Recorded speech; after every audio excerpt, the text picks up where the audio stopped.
BCIT magazine features news stories from around the Lower Mainland which were produced over the last week.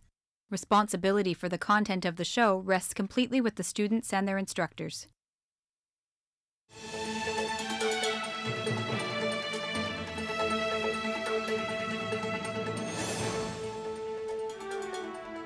Today on BCIT Magazine, protesters on Burnaby Mountain defy a court injunction. A charity group feeding the homeless is forced to scale down. Vancouver police and some furry friends unveil their annual charity calendar.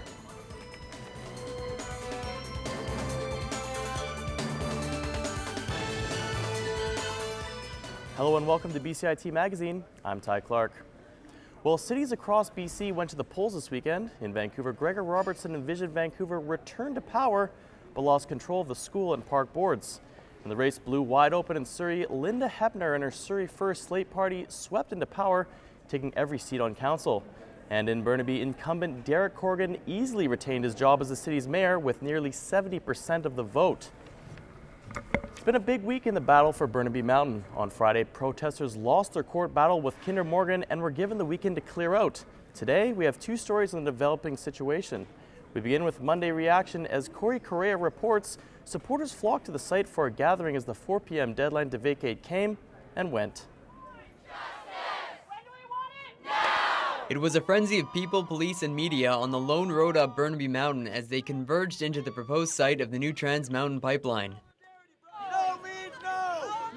With individuals hours away from violating the court-imposed injunction and enforcement order to stop obstructing Kinder Morgan's work, people seemed undeterred. I mean, it's been, as you see, like pretty celebratory. I think folks always feel pretty incredible when they actually take a stand instead of just being kind of screwed over. Earlier in the day, Trans Mountain representatives read out the injunction to individuals assembled on the mountain. In a release, they expressed their hope that people would respect the court order, but continue to express their views in a respectful manner. Burnaby RCMP say they have an open dialogue with protesters and would be using discretion in their assessment of the situation, with no plans on making any arrests at the 4 p.m. deadline. We are in constant dialogue not only with the protest group, but with the company that sought the enforcement order, and we're getting that clarified, and hopefully we'll have that tomorrow with specifics and an opportunity for people to peacefully demonstrate in an area close by. Those that have been camped in the park for over 2 months are known by organizers as the caretakers. They told us that they are willing to get arrested to protect this mountain. Today is one step in this march for justice. Today is one step that we're all making together. And it's time that we start to reach out and bring other people to march with us. Because we will win this fight, we will stop this pipeline, I guarantee you that. Kinder Morgan's injunction has now taken effect, yet hundreds of people are still here singing and speaking as the night wears on. Police have yet to make any public arrests, but they say they'll reassess the situation tonight and into the morning. Cory Correia in Burnaby for BCIT Magazine. The following day, protesters remained on the mountain, but the mood was dramatically different. As I discovered in this report, the scene was eerily quiet. The same protesters who yesterday stood and spoke loudly this morning gathered quietly in defiance, unsure of how the day would progress. There are sections for people who wish to be arrested and those who don't. And I think we're all just really trying to be here and bear witness to what's going on. And also documenting so that the rest of the country can get an unbiased understanding of what it is to be up here. Cold and on edge, a nervous anticipation filled the air as to what might happen next.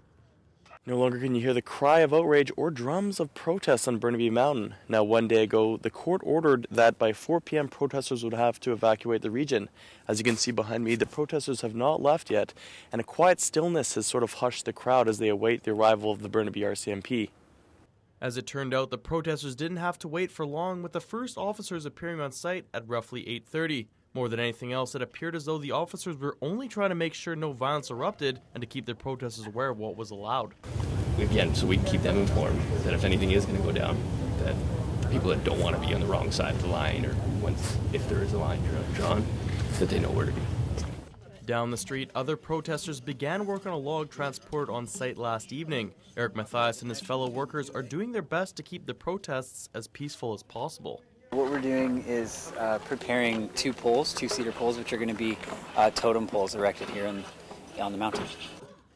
For now, protesters will continue to chip away as they await the reaction of the RCMP, who will decide their fate. Ty Clark in Burnaby for BCIT Magazine. A Surrey charity kitchen is being downsized. This after Fraser Health said its volunteers can cook meals in their own homes to feed the homeless. But the kitchen isn't just losing volunteers. It's also had to cut back on the menu options. Emily Lazatin has the story. It's a meal that over 100 homeless people look forward to on Sundays. Since February, this pop-up soup kitchen has been feeding the less fortunate in Whalley. For them to come here and do it here, I think it is the most amazing thing. Unfortunately, these kitchen volunteers were recently told by local health authorities that they'd have to change how they were preparing the food. Cooking in our own homes, cooking the food that we were bringing to feed the homeless in our own kitchens. Fraser Health says they support the group's work, but there are laws they need to abide by. A spokesperson told us, the soup kitchen requires an approved facility to prepare food which has been inspected and approved by the local health authority. Previously, the volunteers had the luxury of cooking in Schultz's home. They say it was easier, with more room to plug in extra burners. Now they cook in an approved local kitchen shelter, which can only fit 5 to 6 people. It's completely different because now we only have control of making 1 to 2 courses versus having 3 to 4 different salads, 3 to 4 different meals. So now we're just making one big pot of chili. And it's not just the variety of meals that are getting smaller. Prior to this situation, we would have 25 volunteers out. Now we're probably at about 15 maybe. But the small kitchen isn't stopping the volunteers from serving Sunday lunch. I have a bun and sandwich and some salad and some cheese. And many appreciate the variety the group has to offer. I can't have certain foods, so for me to actually be able to eat what they have prepared makes me feel better because I can actually get a course meal. The soup kitchen will continue preparing food at the local shelter until they find a bigger approved space. Emily Lazatin in Surrey for BCIT Magazine. Coming up next on BCIT Magazine, comparing the trendy and the traditional in men's grooming. And thanks to one charity, the food bank is really tying one on.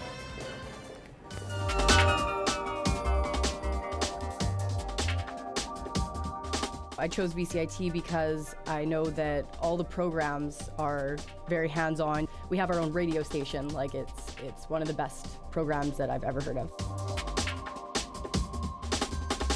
I am starting a job on Monday, so confidence is high.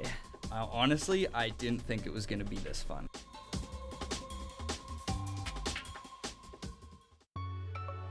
A defining moment for me was when I finished my first internship and got lots of really great feedback from industry professionals.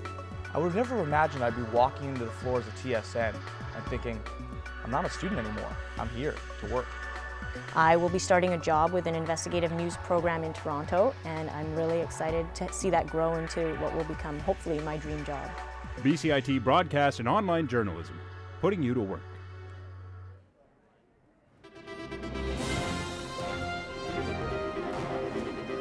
Barbershops are popping up around Vancouver faster than you can say flat top, and the trend of male grooming can be seen in everything from perfectly coiffed hair to elaborate mustaches and giant beards.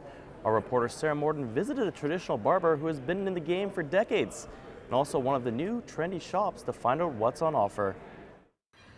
Farzad's Barbershop. Farzad Salehi has been a barber for 28 years, and his shop in Yaletown, which he owns with his wife Shelley, is a point of pride. Their mom-and-pop barbershop opened in 2006, long before it was trendy to be a barber. When we opened here, nobody else was opening a barbershop. It was all unisex salons, and even some of Farzad's former co-workers in places that he worked before in hair salons.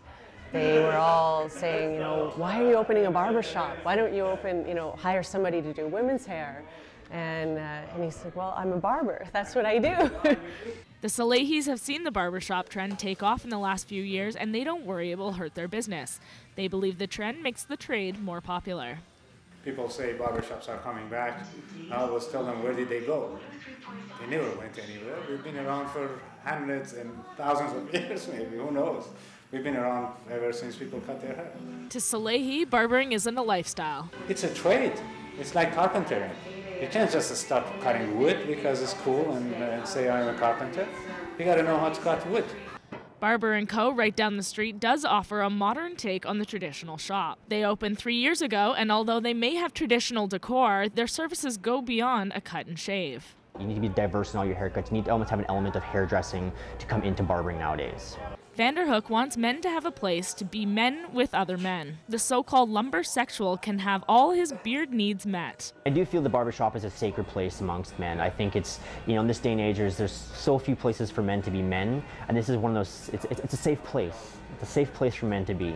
Well, gentlemen, whether you go in for traditional or trendy, there are definitely perks to both. Sarah Morden in Vancouver for BCIT Magazine. This week marked the beginning of an annual tradition in the city where police officers come together to support a worthy cause. The Vancouver Police Department has enlisted man's best friend to help out. The VPD's annual dog calendar goes on sale this week. 100% of the proceeds from each calendar sold this year will be going to Vancouver Children's Hospital and the BC Cancer Foundation. And it wasn't just Vancouver's four-legged officers giving a hand. This year we enlisted the help of some of the premier athletes of the Lower Mainland. So we have the Sedin twins posing with two of our twin dogs, Blade and Bosco, who are litter mates. We've got photos of various sports teams throughout the Lower Mainland. The Whitecaps have helped us up. So the calendars, which cost $10 each, are available at your local Vancouver police stations. Calendar supplies are limited. As the holidays approach, fundraisers for the Greater Vancouver Food Bank are getting underway. Reporter Jon Hall was in New Westminster to see how one local company is tying their charity efforts together. Donation drives for the food bank are gearing up for the holiday season. In New Westminster, one jeweler is holding a celebrity tie auction in the coming weeks as their way to raise cash donations. When we came up with the idea with ties, we didn't really think about autographs, but it happened that we were fortunate enough to have a few local celebrities like Louis Pasaglia, Kevin Sorbo was around, and Paul Henderson was in town, and they autographed ties for us. From there, the celebrity tie auction was born. Both celebrities and artists will sometimes go out of their way to draw or paint their ties, like this one from Serena Ryder. Some donations stand out as being particularly touching. A tie that we got from Pat Quinn, just the fact that he signed it, he wrote a personal letter on game day. I knew it was game day from when it was taped. That was back when he was coaching the Maple Leafs and they were playing the Montreal Canadiens on that day. And, just the fact that he would take that time out for such an important game to write us a personal letter. Cash donations raised through campaigns like this one allow the food bank to triple the dollar value of their wholesale partners and local producers. The cash donation is truly allowing us to work with local farmers and to really invest in farmland and make sure that we, that we buy the products, that we know where it's coming from. The Greater Vancouver Food Bank Society serves over 28,000 people weekly, and every little bit helps. People wanting to donate can tie one on in New Westminster at the end of the month. Jon Hall in Vancouver for BCIT Magazine. NFL star Adrian Peterson has been suspended without pay for the remainder of the season. The running back of the Minnesota Vikings violated the league's personal conduct policy earlier this year when he beat his child with a tree branch.